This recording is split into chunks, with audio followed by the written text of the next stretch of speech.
Welcome back, everyone, to the A.D.D. show, where we're not always right, but we're never wrong. As always, I'm Marc. And I'm Hans, and welcome back, everybody. Got a lot of interesting stuff to talk about today. We had a very large NFL trade that kind of changed a little bit of the AFC. We have hockey playoffs still going. We have the NBA playoffs getting really nitty and gritty right now in the conference semifinals. But other than that, how you doing, Marc? Good. Pretty good. You knew it was happening. Julio Jones, you knew he was being traded. You didn't know to who. You didn't know for what. I'm actually kind of shocked that they took this deal. They got 3 picks, 2 of them in 2023, 4th and a 6th, and then a second rounder next year. You weren't going to get more than a second rounder. No. But supposedly there was like 7 or 8 teams offering you a second round pick and possibly one other pick, and Tennessee just upped it to the 3 picks. This is, for me, desperate to get under the cap so you can sign your rookies. Yeah. This is nothing more than that. And you took what you thought was the best offer. Yeah. I'm surprised they didn't get a higher second-round pick. Yeah, there was teams that projected to pick in the top 10 of the second round next year, and they didn't take any of those. Like, I'm not bringing up the Chargers, but the Chargers probably might have a worse pick than the Titans will next year. And they offered. The Ravens, I don't know. Titans were good. I just thought, what is the Titans pick probably going to be? Pick 50 almost in the second round? Yeah, is that probably late second. I was thinking like somebody who was offering an early second, possibly a top 15 worst team in the league. And I think what they did was they wanted to do right by Julio. Yeah. And at the same time get under the cap. Yeah. They're still paying $7.75 million in dead cap. Yeah. But they saved $15 million. Yeah. And that $15 million they're saving, they're able to sign all their rookies. Yeah. So that is the biggest thing I think to take away from the trade is Atlanta moved on. They did right by him, I feel. Yeah. Supposedly, according to reporters, Tennessee was the destination and the favorite all along. Yeah. And they were just waiting. I had that gut feeling. Until later on and to absorb less cap hit and also just to see what other teams were offering. NFC West, every single team in the NFC West made an offer.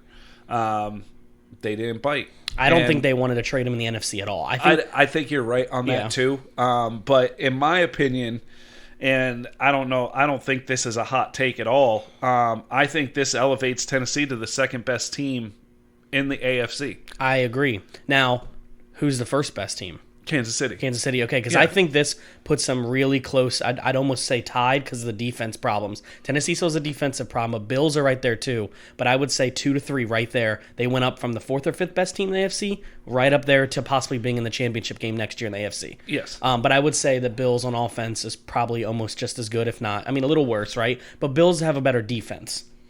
Bills have a better defense, but offensively, they're not. No. I don't even think they're. You might want to say they're close to Tennessee, but Tennessee I think their wide receivers are good. They ain't got no running back like Tennessee does. Right, and now you're going Brown and Julio. Yeah. If Brown can take that next step, which learning, again, I have to say it, learning from a player like Julio, and Julio's not just a one-trick pony at wide receiver. He is great footwork. He runs every route. Yeah. So watching what he does in practice and on the field is going to help A.J. Brown out. Yeah. And I just think, again, I said last week that why not just keep Corey Davis if you're going to trade for Julio Jones? And Nate and I had a little bit of a back and forth, and then Nate broke it down numbers-wise, money-wise. Yeah. And by trading for Julio Jones and not signing Corey Davis, you save money. Yeah. Julio Jones is a much better wide receiver at 32 than Corey Davis is right now. Oh, of course. And the progression that you will take with A.J. Brown is immense. Yeah. And I think this is, for Tennessee, this is a no-brainer. Yeah. I think giving up a second-round pick. The 4th and the 6th round pick, those are important picks. Don't get me wrong, late picks in any draft is important picks because there's always always that diamond that you find that becomes a starter. And I'm not saying a superstar. I'm just saying a starter and is valuable to your team. But a second-round pick, and you save money by getting rid of, have a top 5 offense in the league. Yes. You can't go wrong with that. No, I mean, I think they went from probably top 10, 15, or somewhere below 10 to moving up that many spots. And your defense, if it takes another step, this is a dangerous team. In my opinion, when I saw Julio was traded there, I wasn't surprised. Again, I know that's what everybody said. I had a gut feeling he was going there. My gut feeling was AFC the whole time. I don't think he really wanted to go to the Ravens. I know there was rumors of Kansas City. I don't think Kansas City was pulling that deal. I saw the rumors of the Chargers. I don't think they were doing it because they're too young. I don't think they want a veteran like that. But when I saw the Titans, I was like, that's a really solid place for him. Yeah. And I'm glad he went there. I mean, they said they wanted to do right by him. I think Atlanta's happy. They're moving on. They got Pitts as their weapon. Calvin Ridley gets to decide, is he the number one guy now? Like, can he do it as the number one guy? And we're going to find out. Because last year he did most of the season by himself. Exactly. And he played very well. The funny thing is fantasy-wise, usually in a trade like this, a team drops and a team goes up. So obviously Tannehill, A.J. Brown, and Julio, I think all have been elevated. I think A.J. Brown is a top 5 wide receiver. Yeah. I think Julio now jumps back into the top 10. I probably would have had him low 15 to 20. Yeah. But he is, I think he's back in the top 10. I think Tannehill's a top 10 quarterback now. Yeah, I think he is too. Derrick Henry's still top 3, top 2, depending on how you draft and everything. If it's PPR, he's top 5. If it's not, he's number 1. Yep. I think Kyle Pitts, Hayden Hurst, and Calvin Ridley all take a jump up. Yeah. Hayden Hurst, not based off of what he did last year, but based off of now. There's more targets available. There's more targets. And this is something that I haven't talked about with the podcast here, but it's something I talk about with my my clients or somebody I talk about with like another coworker, is that target share. They mention all the time in fantasy, target share is important. When somebody leaves, how many targets a year does your quarterback provide to the players? And on average, Julio Jones is between 80 to 110 targets a year. Well, sorry, catches. That's not targets. So you now have 100, if he's healthy, which he wasn't last year, 100 targets to redistribute to other players. That means that could be 30 more for Hurst. That could be 70 total. There it is for just Pitts. Yeah. So I think both teams won, but I don't really think. I think Tennessee obviously won more. I don't think the picks really make Falcons a winner, but I think in general, moving on, football wise, it was smarter. It saved you money. Yes, and money's everything right now. Yep, you're moving on. You're moving on now. Fantasy wise, I don't think it is a huge hit to Matt Ryan. I think Mike Davis, the running back, goes up. I think Pitts goes up. Yeah. I just don't see how Pitts isn't already a top 5 tight end in fantasy rankings and all that stuff. I don't get it because tight end position is so weak. Yeah. And this kid is going to play a lot. I mean, I told you before we started, I did a mock fantasy draft and I picked a random league. I picked a random pick. I think it was like 7 or 8 or something. And I got Julio in the 5th round and Kyle Pitts in the 12th. Yeah. I don't think either one of those are going to happen in a lot of drafts right now. No, and I even had Julio saying Tennessee. So I think Julio is borderline right now a keeper. Depending on who you have on your team, I think Julio's a keeper. If he's not, I think if you're in a keeper league, I think he's first, second round. Yeah. Only because if you're in a 2-player keeper league, you're then drafting, say, technically 3rd round in the 1st round. I think he's 1st or 2nd round there. If it is a clean slate league and you have no keepers or anything, I think he's 2nd, high 3rd. Yeah. At the very least right now, depending on what reports come out of Tennessee and what they're doing, I believe that he could easily be high 2nd. Yeah. Especially with what's going on with Devontae Adams, what's going on with Michael Thomas. You don't know what's going on in these camps. You don't know who the quarterback in Green Bay is going to be. You don't know who the quarterback in New Orleans is going to be. So are these players going to take a hit? And despite having bad quarterback play, you still have to throw to somebody. Yeah. So these are both number 1 wide receivers. But when you lose a Hall of Fame quarterback that has the connection they have with you, your numbers are going to fall regardless.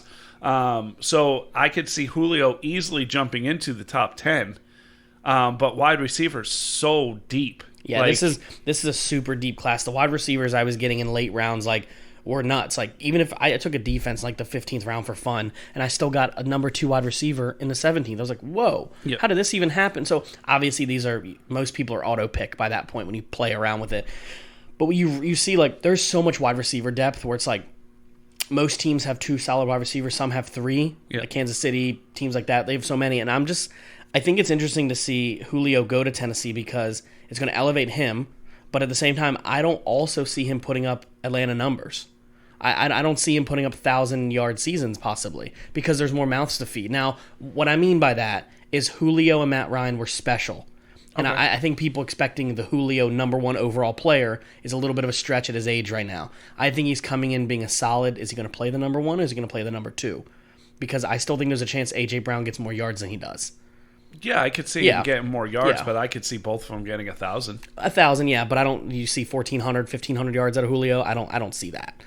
But I do think this is good for Tennessee, and I think it's really good for Atlanta as well. I don't want to talk about the picks because the picks are irrelevant, really. They are until we know what they are. But Atlanta saving the money, getting a little younger, but at the same time, like Nate said, he thinks Atlanta could be making a strong playoff run by the picks they made. Even getting rid of Julio, I still think they can do it. I don't think they took that much of a hit getting rid of him is what I'm trying to say. Right. I don't think it hurts them, but I think it just kind of keeps them kosher where they were. Yeah, the NFC is going to be very, very weird. Yes, I think the NFC's wide open. Mm-hmm. I think it's wide open. I don't think there's a single team you can look at that doesn't. Well, I mean, you can look at Tampa Bay and say they're the favorites because they're bringing everybody back. Mm-hmm. But again, you're bringing everybody back at a year older. Your defensive line is old.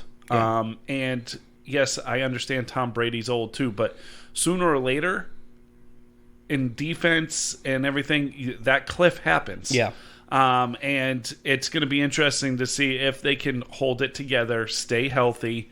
If they stay healthy and they play half of what they've played, the veterans play half of what they did last year, and they still are productive, you're looking at Tampa Bay running away with the NFC record-wise and going into the playoffs. But there's a lot of teams that if they catch fire, you're gonna be interesting to see. And I think what when happens. we, in a few weeks, obviously more closer to the season, when we do our power rankings, you'll probably be able to see the teams that were. I mean, I'm thinking 4 or 5 teams in the NFC and AFC alone that could just literally come out of nowhere and take over that spot. But right now, you want my opinion?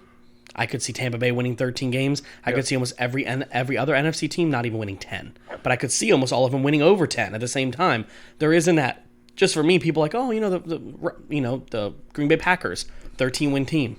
Are they without Aaron Rodgers? No. Same thing with Seattle. Seattle wins 12 to 13 games a year, but they could win 8 this year. We don't know. Well, so they win about 9 a year. But that's what I'm saying. 49ers already lost 2 key players already, which is kind of not key players. They're role players. I don't think either one was severe. They're depth. They're depth players, but even so, last year, they had crazy problems with injuries last year. Even people like, man, Cardinals are stacked. But is Kyler Murray going to take that next step? A lot of games he lost because of the ball in his hand. So it's like the NFC is very open. It's about who's the second team that's going to win that 10 to 11 games behind Tampa Bay. And I think it's going to be a new team. I think it's not going to be a team we saw. I don't think it might not be a Green Bay. It might not be a Seattle over the last few years. It could be a DC. Yeah. It could be a Giants. It's hard to tell. So, but the Julio trade to me was very interesting, and I'm very happy for Tennessee, and I think the fan base should be happy as well. Yeah, and speaking of catching fire, we're going to transition real fast to hockey. Okay. Montreal. Yeah. Montreal was considered dead, down 3-1, and to a very good team, number 1 team in the Canadian bracket, and Montreal was dead to rights. And then Price all of a sudden started standing on his head. The team started scoring some goals, and they've won 7 straight, are in the conference finals, waiting the winner of the Avalanche versus Golden Knights. And the Golden Knights just pulled off 3 straight wins against the Avalanche, and now we're going home to play Game 6 and to go to the conference finals against Montreal. This is why hockey is awesome. This is why hockey playoffs are the best playoffs in sports. It's because of things like this, where you get that hot goalie and you're gone. And you are just riding it until the wheels fall off. And I saw it many times, and I am the older person here, but New Jersey, Marty Brodeur, just riding him all the time. Patrick Roy for the Canadiens and for the Avalanche, riding him until the wheels fell off. Yep. And they would stand on their head at any given time and just carry their teams. And I mean teams that were not good offensively in New Jersey, they're winning games 1-0, 2-0, barely winning the games, but the goalie didn't give up a damn thing. And you saw it with the Bruins a few years ago, and you saw it with Washington a few years ago, where Tuukka Rask and or Thomas for the Bruins, you couldn't get by them. It was like a brick wall sitting there with a little hole, and you couldn't get it in. And Holtby for Washington. And that playoff run for the Capitals, and they won the Stanley Cup, he popped off. His goal saving percentage was nuts. I think the last time we talked about the Canadiens, they were down 3-1, and I said they have no shot of winning. No shot at all. And they've rallied, and they've gone 7 straight wins in the playoffs. And that is one unheard of, but exactly what you think can happen. And then the Golden Knights win a great 7-game series. And then they come in and they lose the first 2 games badly to Colorado. And then they go home. And they always say a series never starts until the road team wins. And both teams went 2-0 at home. And then last night they won 3-2 in overtime. And it is a series. And this would be a really good win for Golden Knights to pull this series out over the number 1 team in probably the entire country. Hockey, Oh, I can't say country because there's Canadian teams, but in the entire in the league. Sorry, Golden Knights pulling that out would be great. Obviously, we all see that the Lightning did it. The Lightning took care of Carolina. I will say the Bruins series has been really good too. I was expecting the Bruins to be up right now, but they're not. Yes, here's the thing about the Bruins and Islanders. They're the same team. And the games have been close. There was one game that was 4-1. Islanders have come out cold in the first period in every single game, where the Bruins have the lead 1-0, something like that in the first period. And then all of a sudden the Islanders score 4 goals in the second. And it's like, what happened? It's nauseating. And the Bruins defense is like that. And the Islanders are young and fast, and the Bruins are fast and they're experienced. So I do not look at this 3-2 deficit being insurmountable. No, it's not. But at the same time, Tuukka's got to step up his game. He's been letting in a lot of soft goals. And the Islanders have been holding on. And holding on is all you have to do, technically, in the playoffs.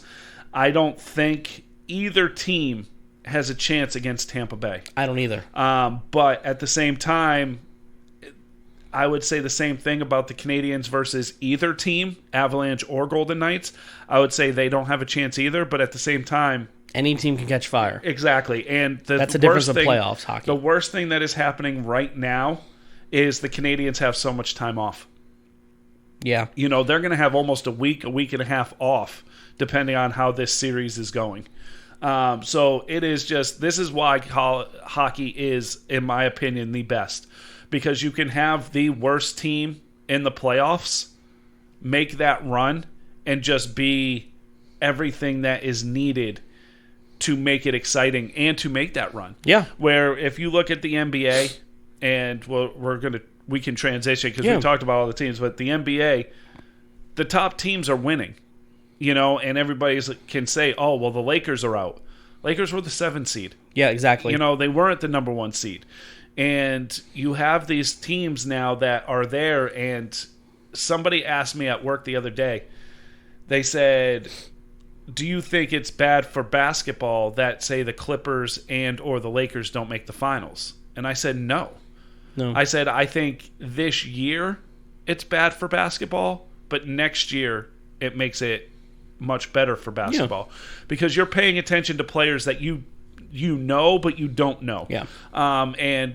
So Donovan Mitchell for Utah, Booker for the Suns, they're getting their due. Jokic for Denver, just won the MVP. First player in the second round to ever win the MVP, and the first one for Denver. So that's really cool. Yes, and Deservingly so. He carried that team in the second half, especially when Murray got hurt. And you're seeing these teams, these players that are getting the spotlight. Yep. And I would say the best thing for basketball is not having New Jersey, Brooklyn make the finals. They still because New then Jersey it's to and then it's the nauseum of the big three. It's Harden, it's Durant, and it's Kyrie. You know what? Even as much as I don't like the team, the Sixers, give Embiid his spotlight. You know, or Milwaukee, give Giannis his spotlight, or God forbid if they can pull it off, Trae Young takes that step to become the next superstar. Yeah. And instead of the retreads, and I call them retreads, like Kawhi, it's a retread. It's nauseating to just talk about him all the time. When you have all these young players in the league, like Chris Paul was the only veteran that I will say that you recognize that novice NBA fans would have recognized as getting a vote for MVP as a first round vote, first place vote. Yeah. And you're looking at that list and you're like, okay, like if I was a novice fan, you don't know any of those players except Chris Paul, and you might only know Chris Paul because of the, what is it, Allstate? Yeah. No, State Farm commercials. State Farm commercials. You know, and so that's where the NBA really has to go, and they have to ask, you know, and it's sad to say you have to ask ESPN to highlight these players. Yeah. You know, because it's not like this morning I'm watching SportsCenter, and I'm sitting there watching it, and it was two great games last night. Now, they weren't great. They were, you know, well, the Clipper game was great because it was a block three-pointer. The Hawks three-pointer. game was really good up until about 10 minutes left in the fourth. But they talked about Mitchell, and they talked about Embiid. Mm-hmm. They talked about Trae Young. It was a 5-minute segment. And then you know what the next segment was? What? New Jersey. Yeah. And they spent another 5 minutes on a team that didn't even play last night. Yep. Instead of taking that 10 minutes, spending 5 minutes on each game. Yep. And going. And tomorrow, all you're going to see in the beginning is New Jersey, the Brooklyn game versus Milwaukee. The other thing that bothers me, too, is I think, I'm not going to say the NBA is struggling with ratings, but the other thing that bothers me, too, is like, for example, the Lakers are out. We don't need to bring up LeBron James' 2011 season with Cavaliers. It's unnecessary. Does that make sense? Yeah. Like, I just saw the other day, like, in the middle of the Hawks 76ers game, it was halftime. And I watched the game last night because I have a take later I want to bring up. But I watched the game, okay? And in halftime, they said, all right, we're going to go ahead to this clip. And they showed like a 4-minute clip of that famous, like, LeBron James looking at J.R. Smith, like, what are you doing? Remember that? Yeah. And they were, like, throwing back to this playoff game. It's like, why are we still bringing up LeBron? No offense. LeBron is a great player. Soft as a feather, but he's a great player. But why are we bringing him up? Why aren't we talking about Trae Young? Why aren't we talking about Embiid? Why aren't we talking about these players? And first off, I want to see more of them talking about Trae Young and Luka Doncic and these kind of players, and less of the big three in Brooklyn, because they are beatable. They have nights where they're not hot, but then they have nights where they score 150 points. Again, I like the teams. I mean, think about it. The Hawks are a lower team. Yeah. Okay, they were what, the 5th seed? Fourth. So they're the 4th seed, and they won the first game against the 76ers. Yep.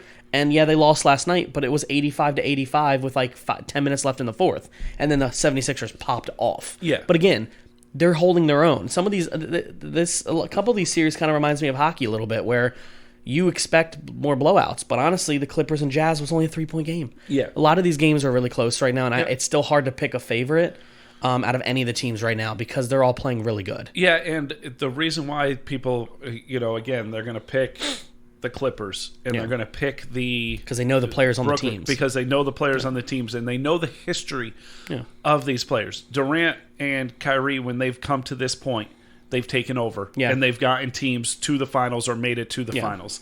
And then you look at Kawhi. He led Toronto right about this point, and even on San Antonio, when he was on San Antonio, he was the player that took over. Even when the big three was still there, he was that player that went over because the big three was getting older once he got there. But he was the guy that kept that momentum in San Antonio going.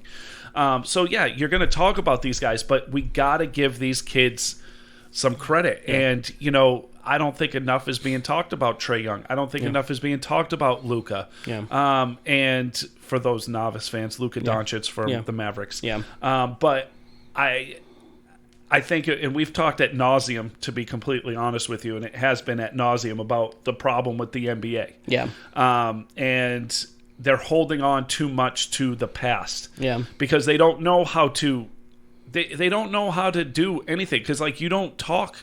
You don't know anything about Donovan Mitchell. No. You don't know anything about Booker because besides being in the bubble last year, all he was a scorer. Yeah. Nobody paid attention to him, and you only paid attention when he popped off for 50. Well, the reason is, and we won't go into nauseam about it, but I thought about this. Another side piece we don't mention about that key player, focusing on players, is because the name LeBron James and Kevin Durant sells to ESPN. Yeah. So the problem here is that I'm not really a novice fan of basketball. I can name almost every player in the league. I don't watch it all the time, but I do know basketball. The problem you have is I don't even watch ESPN. One, it's nauseating. And two, they don't talk about sports anymore. And for a lot of people, that's nauseating. But I will say, when they do bring up Trae Young, they're like, yeah, Trae Young did really well. And boom, back to LeBron James, 2011. I'm like, nobody cares. Yeah. But that's what brings in the average fan. 90% of viewers that watch ESPN, I know you do because that's what you want to watch when you're not working, but 90% of people that actually probably watch ESPN are novice fans. I don't think the old school fan really just sits and watches ESPN all day because... Yeah.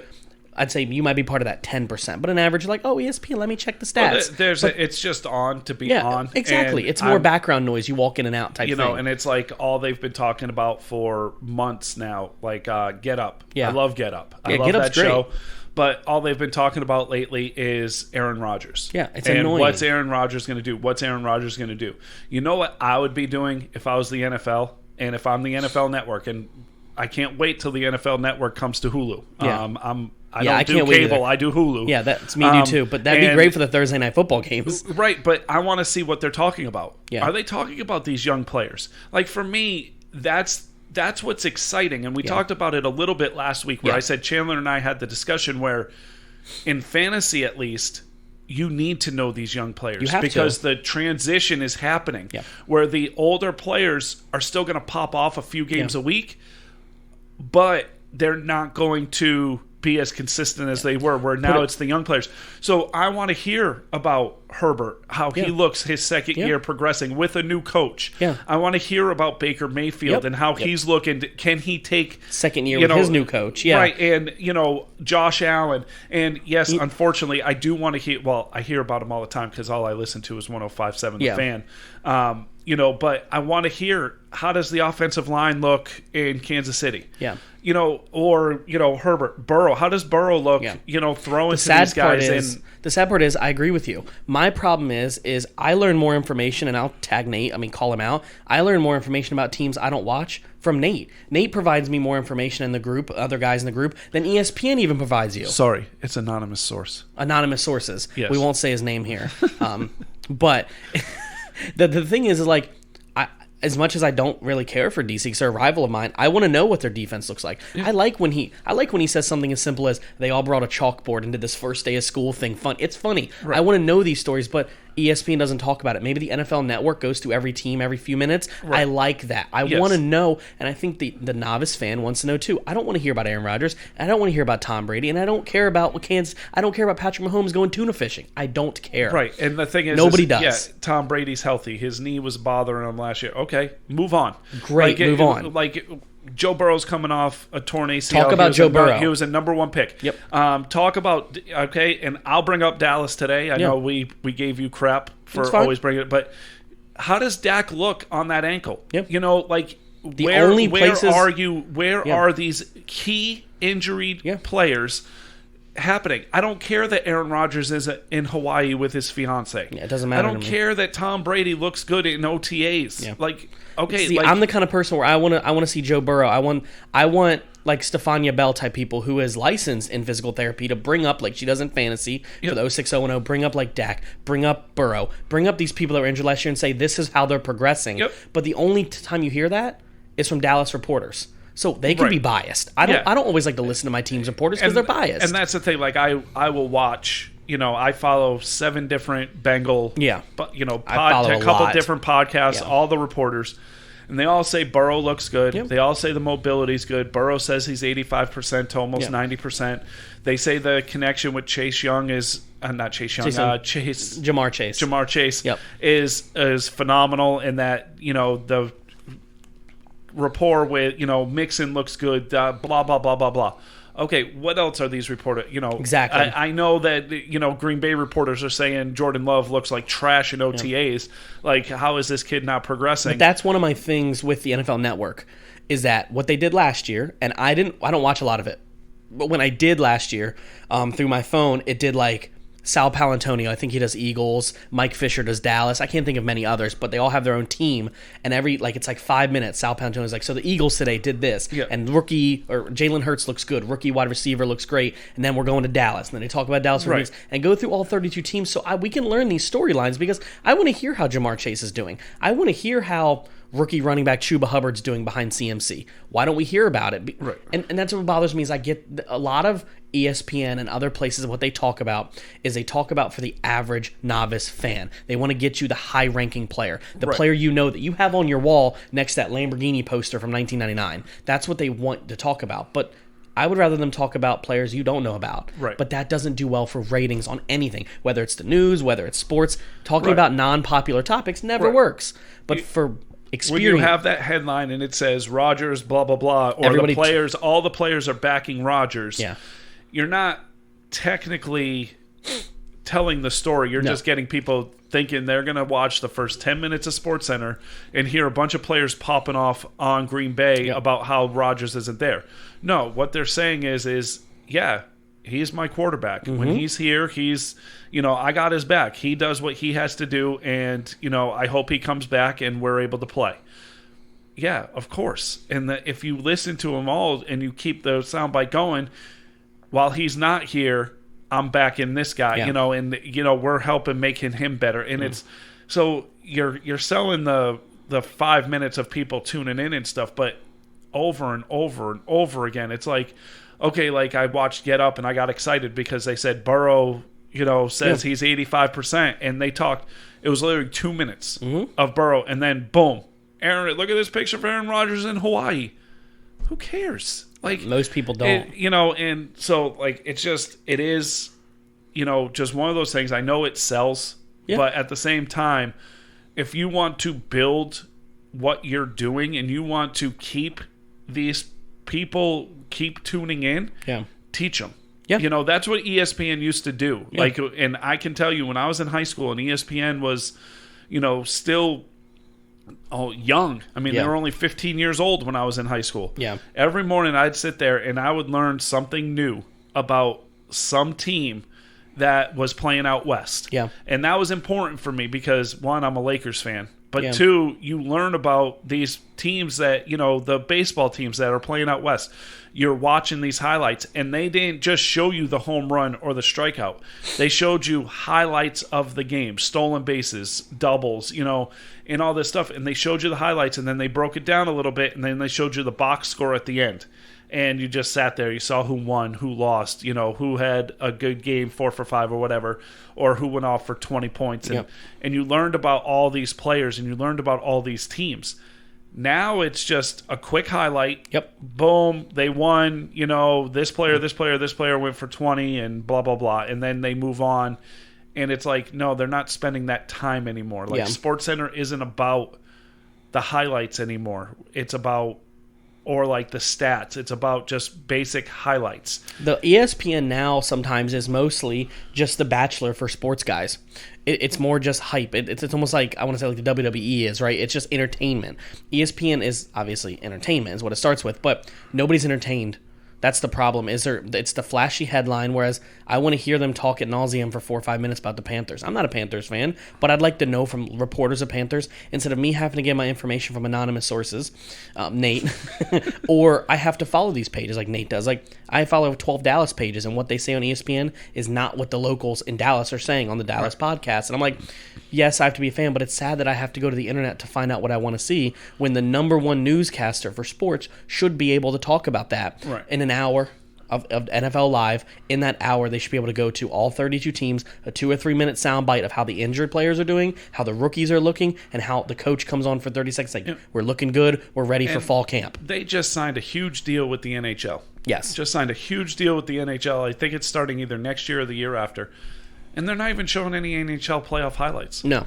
Like, they're not talking about the NHL. And I'm like, if you're going to try to promote that you have NHL on your station, you should really show some NHL highlights. You should get in more people to talk about besides Barry Melrose. I love Barry Melrose, but besides Barry Melrose to come on for 5 minutes and Once in a talk while. about 3 games instead of coming on for us like a half the show talking about all the playoffs. Well, I think another reason is when I started watching ESPN, it was like a stage. Like they were zoomed out, they walked. You saw like not Stefani Bell, but you had, I can't even think of people's names right now. The guy who died of cancer, I can't think of his name at the moment.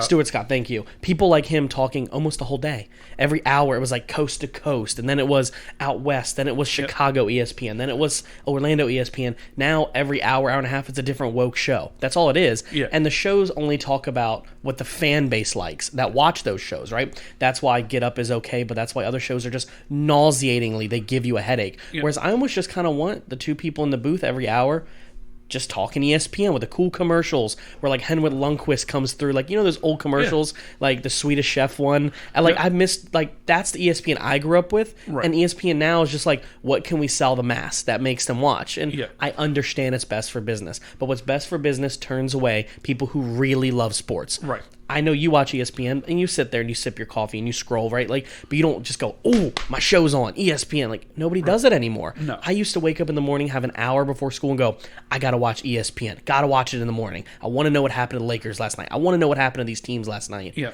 Now you're like, you're waiting an hour to find highlights.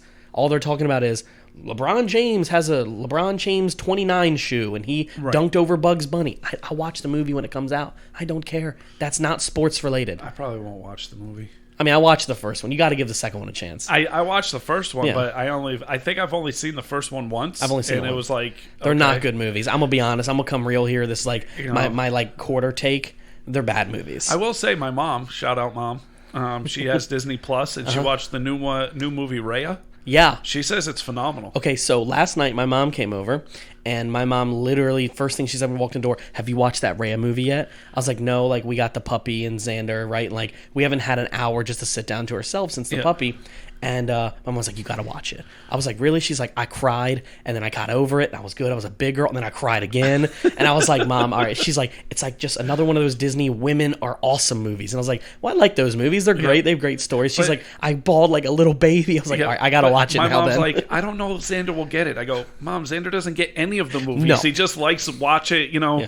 I go, he doesn't get Wreck-It Ralph, but he just watches Wreck-It Ralph because it's funny. Wreck-It Ralph is actually low-key a lit movie, let me tell you. Yeah, it slaps. He doesn't get the premise of Toy Story. Nope. He just loves Woody and Buzz. Like, it's one of those things where, you know, I was trying to explain to my mom, a 2-year-old doesn't have to get the movie in order to like the movie. It's about the colors, and it's about the moving. Yes, and dinosaurs. Like, he doesn't get the good dinosaur movie. Yeah. He doesn't understand how sad it is at the end. Dude, that's one of the saddest. You know, he just sees a dinosaur and a boy playing all day and just running around, and he just loves it. Yeah. So I'm sitting there bawling in those Disney movies, and my kid's like, "This is great," and I'm just sitting here like, "Oh my god, Onward is so sad." I don't want to cry again, Xander. Please. Yeah, I can't keep crying. Yeah, it's terrible. But it's, you know, I don't know how that just went off to Disney movies. I don't know, you popped off on it, though. But it is one of those things where, you know, fantasy-wise, I have to say, like the fantasy show or the podcast 06010 from ESPN. The reason why I really like those shows is because they go in depth on the teams. So pretty soon they're going to be doing training camps and who's looking good, and they're going to break down the rosters. But then also, if you listen to you watch the show on ESPN2 every Sunday when it's Football Sunday. It's one of the best shows there is. You're going to go to player 50, and they're going to be like, if you're in deeper leagues, this is the guy to look for and they break down what the player has done in the last. I will tell you that Sunday morning football, is that what it's called? Good Morning Football? No, it's what's the one before the games on Sunday? The fantasy show. Well, it's not just a fantasy show, but they do like a morning show, kind of like college football has, but it's a morning Sunday football kickoff, and they're at one stadium every weekend type thing, but they talk about all the teams, even the 0610, if you can find the fantasy stuff. Like, I have learned more from a fantasy podcast about regular players, from a fantasy perspective, obviously, but like, I've learned more about Dak, Wentz, and these players from them talking about it because they talk about the NFL. They don't talk about Aaron Rodgers the whole time. It's about stats and skills, and that's how you learn. And the funny thing is they won't they make it a point not to talk about Patrick Mahomes every week. Because, okay, Patrick Mahomes has this matchup. The secondary's awful. He's a locket. You're going to put him in. Yeah. But then all of a sudden you go and they're talking about the 12th, 13th, 14th best quarterback that week versus the matchup, and they'll break it down. And you're like, wow, I didn't know that about Burrow. I didn't know that about Tannehill. Right, and Mike Clay does a great report every week, wide receiver versus cornerbacks, and who's the best matchup, who's the worst matchup, and he will break it down and tell you that if you're going up against Ramsey, even though you're DK Metcalf, Julio Jones, like the top wide receivers, be careful because he's going to lock them down. And you might want to go to the secondary, second or third wide receiver on the team because they are going to catch more balls this week because they are going to not be covered by Jalen absolutely. Ramsey. It's very important. And because of that, and I can tell you, I've been doing fantasy football for probably 10 years now. You've probably been doing it a little longer. I remember doing it before apps. I remember... You're old, I forgot. So I remember before smartphones, every night you had to do all the numbers. Well, like they used to send you an article, and it would be players with a price next to them. You would have $30 to spend, and you'd have to build a team, and you'd mail it in, and they'd mail you every week how your team was doing versus other teams and everything like that. You wouldn't go head to head. Yeah.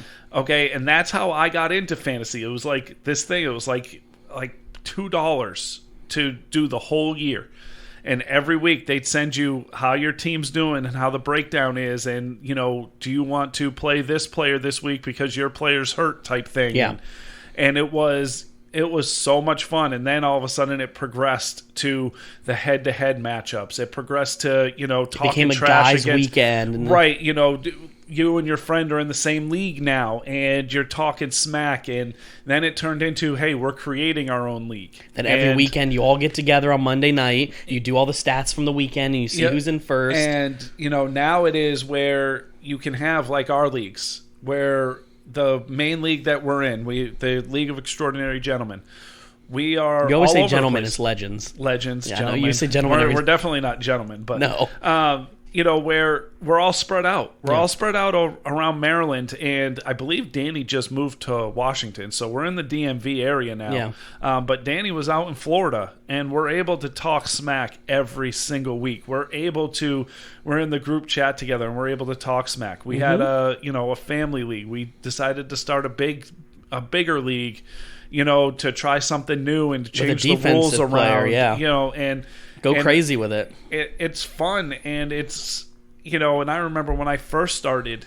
with these guys before I even met you, before I married into the family and everything, being like, okay, I won so many years in a row because I had done it more. Yeah. I knew more about the other teams, and it was more of like these guys I knew how they would draft. And then every year they'd pay attention to, how I draft or ask me questions. And then all of a sudden their drafting became better, and I had to up my game in the draft. And if you can look at League of Extraordinary Gentlemen, I'm one of the worst teams. Yeah. And because I don't have these keepers, I'm trading, and doing all this stuff. And so now these guys, and I love seeing it. Like even Austin, my son Austin, who is probably, when I met him, the most novice football fan there is. He knew anything you wanted to know about Pittsburgh because he's a Steelers fan. Yeah. But he didn't know much about football. Yep. He didn't know very many players. I'd say he's got a lot better. And he so, does listen to the 06910 now. Yeah, so. And so I asked him, do you want to join the league? Well, I don't know what I'm doing. I'll help you. Yeah. We're 3 years in now. 4 years. This will be his fourth year. This will be his fourth year. I don't help him with the draft anymore. I don't help. He asks me questions every once in a while. He'll ask you questions every once in a while.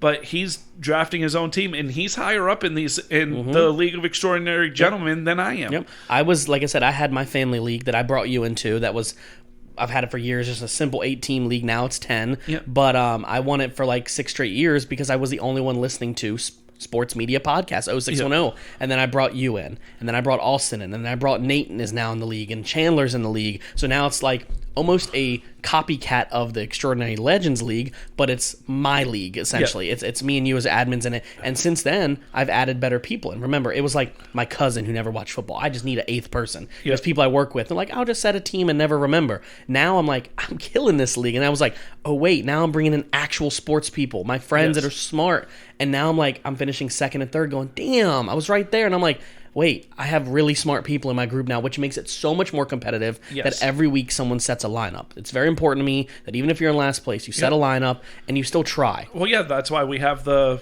penalty in the League of Extraordinary Gentlemen. We do a lottery.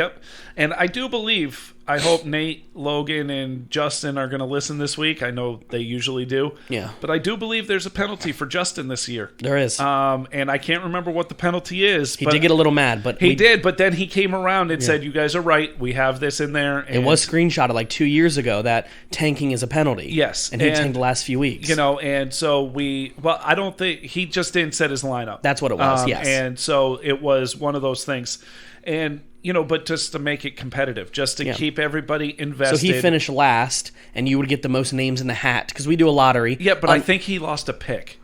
I can't remember if he lost his 2nd-round pick or 1st-round pick or something. I think he lost a pick. I think it was either 2nd or 3rd. But in general, we decided between that, and I think the other one we mentioned was if 1st, 2nd, and 3rd, like last place, 10th, 9th, and 8th, get 10 names in the hat, and everyone else gets less, I think he would get to like the 4th round, like 4th pick odds. He'd get 5 names removed, so you're not guaranteed the number 1. Yeah. So that's why we do the lottery, is even if you finish last, like last year, I don't know who finished last, but ended up having the 2nd pick and not the 1st. And that really changes everything, where people are like, oh, I'm last. Well, now if you want to finish last, you have the same odds as the person that finished 6th. Yeah. Technically. And I will say, my wife hates fantasy football season. Yeah. Because I'm not on Facebook, I'm not on anything, but every day, even though you can't do something every day, I'm looking at the fantasy. I'm always reading the stories. I'm the same way. I'm reading the stories. I'm doing this. I'm doing that. And it's like, okay, like I am trying to find, like if I had an injury or something, I'm trying to find that golden nugget of who the backup is so I can get him first and put in the waiver pick before these guys do. And I will say, when I first started in the league, I was the only one that did that. Mm-hmm. And then all of a sudden, Nate just started popping off. Logan got better. Chandler got better. Yep. And even though Chandler, he sucks at fantasy, he likes to think he's good, but he's the only person I know that was at 7-0 and decided to blow up his team. Dude. And then he lost, I think, every game after that. Yeah, see, this is what I'm going to give Chandler a little jab here, if he does listen to this. Chandler is really funny with fantasy football, because in every league, he's in my league, our family league, and he's also in the League of Extraordinary Legends. And what will happen is, in every single league, it seems that this dude goes 8-0. Like, he's killing us all.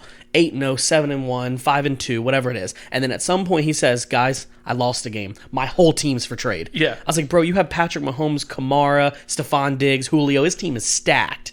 Yep. Trades everybody. And he trades everybody. And then he loses in last place. We're like, why do you do that? He's like, I just got frustrated, man. I was like, but it was one game you lost by like 2 points. But he's going to do it. Yeah. So you always send him trade requests. I got Patrick Mahomes from him in one league in week 6. He was like, I don't want him no more. He had a bad game. I was like, okay, but he's hurt. He's hurt. For 2 weeks, so I traded for him. I finished 2nd in that league. He finished last. Yeah. You know who his quarterback was to finish the season? Baker Mayfield. Yeah. And that season, Baker Mayfield was like a rookie or something. And I was like, this was a very bad trade. He's like, heads up. I want Baker. I was like, I gave him Big Ben. That's what it was. Yeah. Big Ben for Patrick Mahomes. He's like, Big Ben will be more consistent. Okay. Yeah. Sure, so, I'll take the deal. I'm going to have to text Chandler to let him know to listen to this, just so he can get fired up for fantasy even more, because I know he gets fired up for fantasy. He loves the drafts. He loves trading. And I will say that I did trade with you in one league, because I didn't have 2 keepers.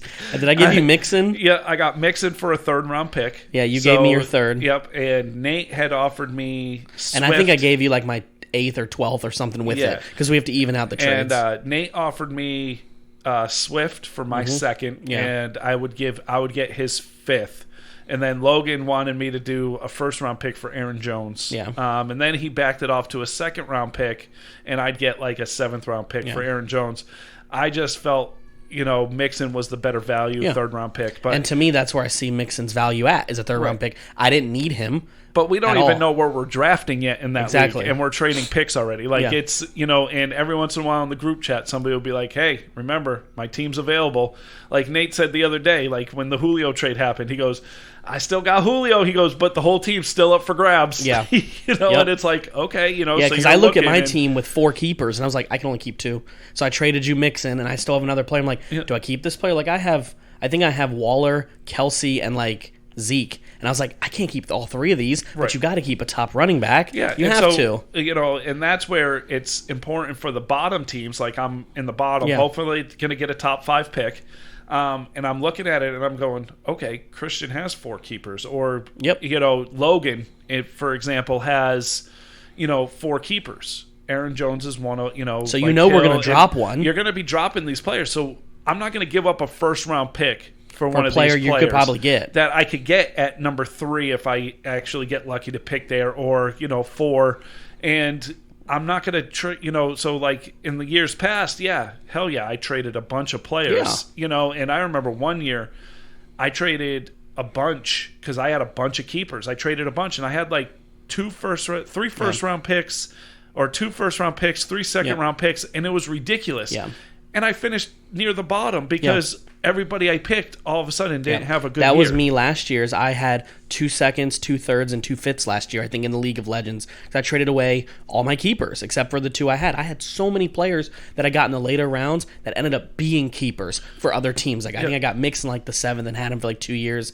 And so I had all those picks, and I finished like 6th. So I understand. Sometimes having a lot of picks doesn't help because I did not pick rounds 10 to 15. Right. So I was like, crap, this is why I need to pick my defense. I got stuck with Dallas's defense or something stupid.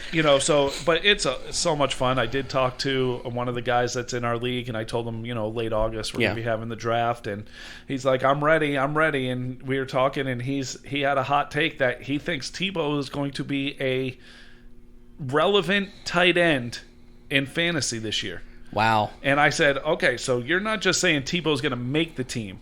I go, you're saying Tebow is going to make a difference in fantasy. I need to know rankings. Is he talking top 15? He's talking top 15 tight end in the league. So that's about 500 or 600 yards and 5 TDs. Yeah. So that's what he's saying. And so I'm like, wow. I'm like, okay. That's a hot take. I told him, I go, I'm bringing that up in the podcast tomorrow. And he just started laughing. He goes, okay. He goes, mark it down. I said it. And so I was like, all right, but it's one of those things where you definitely, with fantasy football, it's made football a lot more relevant. Yeah, it's made football more relevant, but at the same time, it's also made players pay attention to stats now. And again, we think stats tell everything about a quarterback or a player, but it always doesn't. But I can tell you, fantasy in general has made more novice fans tune in.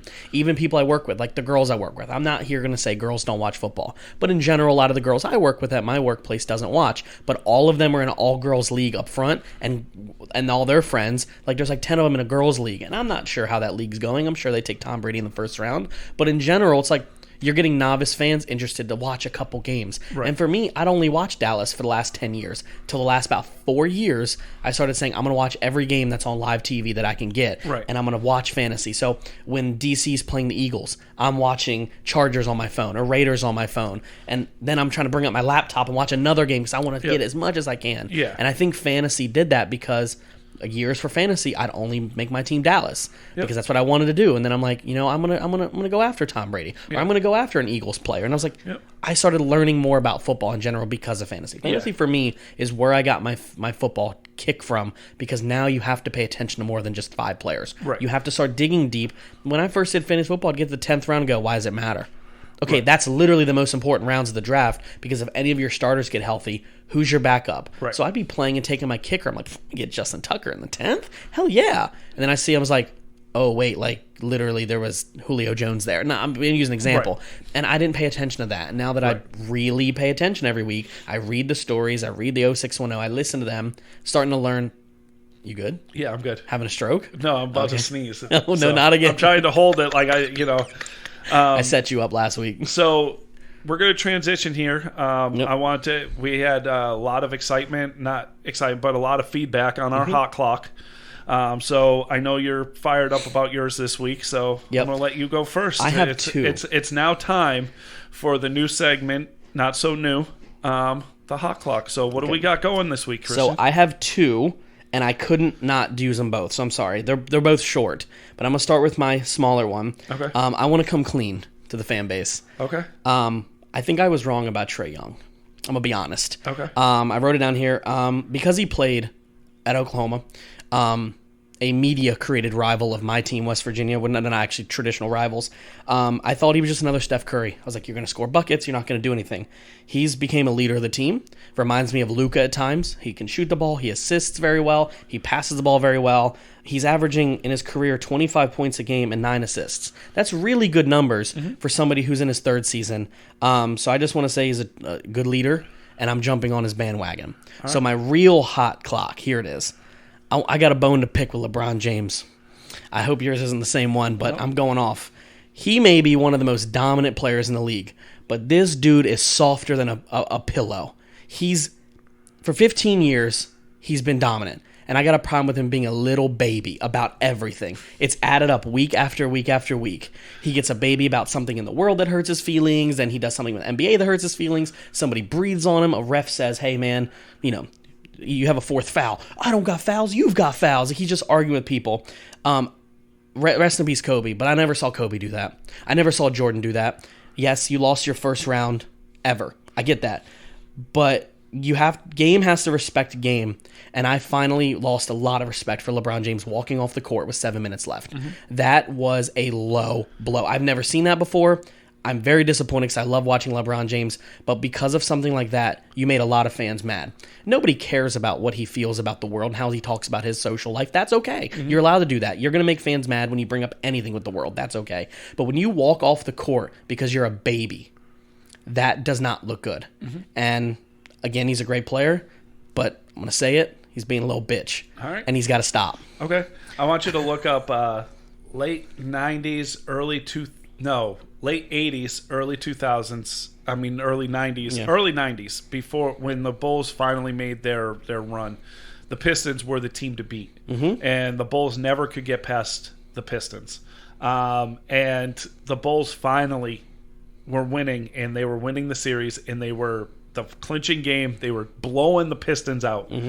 Instead of the Pistons starting five staying on the bench and watching the rest of the game, with like 5 minutes left, they all got up and walked off the court. Yeah. And so that is something where you said you've never seen it before. That was the first time I had ever seen it. Yeah. And it was, the reason why Jordan to this day hates Isaiah Thomas and thinks of him as a little bitch. Like, I understand Jordan. I understand LeBron lost last game. He came out and apologized to Devin Booker and got a jersey. I get it. But you lose. I played sports. You played sports. I played multiple sports. When you lose, you shake hands with your competitor.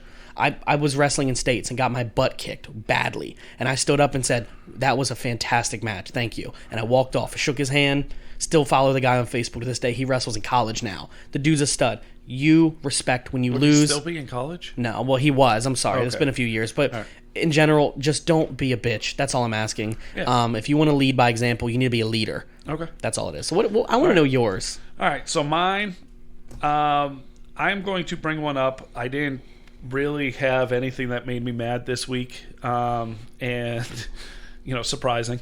Yeah. So I'm going to bring up something that I brought up last year. I think I brought up on the first episode of I know where this is the going. podcast. And all year, I took crap from it. Okay, and I even took crap from it from my nephew out in Colorado. He was like, "You're on crack, Uncle, because if you don't think this." And I'm going to reiterate. I'm going to double stamp it that Russell Wilson is not a top quarterback in the league. Okay? He's not top 5. He isn't. And I'm sorry. I am going to book it. A player that wins, he will be an MVP candidate in the first 4 weeks of the season. And everybody's going to be like, oh, you're so stupid. Da-da-da-da-da. Okay, then what happens? Then he disappears and chokes and decides not to be a good quarterback for 12 weeks. Or 10 weeks, and then he has another couple good games to get him into the playoffs, and then he has a horrible game in the first round of the playoffs, and they lose. A top 3, a top 5 quarterback gets you over the hump and is consistent all year.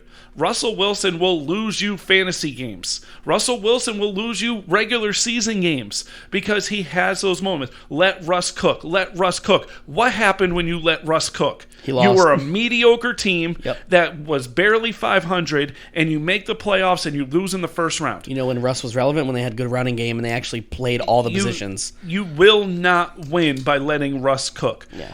Let him be a top 10 quarterback. Let him be a guy that hands the ball off 20, 25 times a game and throws the ball 20, 25 times a game. Logan always says, oh, DK Metcalf. Yeah, you know why? Because Russell Wilson doesn't see the field. He starts running for his life, and then he just closes his eyes like in backyard football and hucks it. And yes, DK Metcalf is faster and can jump higher than 90% of the NFL.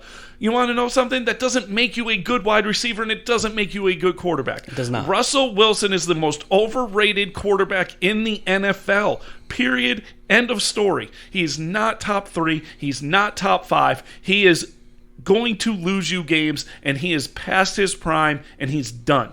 Okay? He's mediocre at best. Sorry, not sorry. So we really enjoy the hot clock. Mark got a little feisty there. So we're going to leave it at that. Yes. I'm not going to answer any of his. He didn't answer any of mine. Nope. With that, everybody, have a fantastic week. Yep. And we'll see you guys back again next week. If there's anything you want us to talk about, let us know. All right, guys. See ya.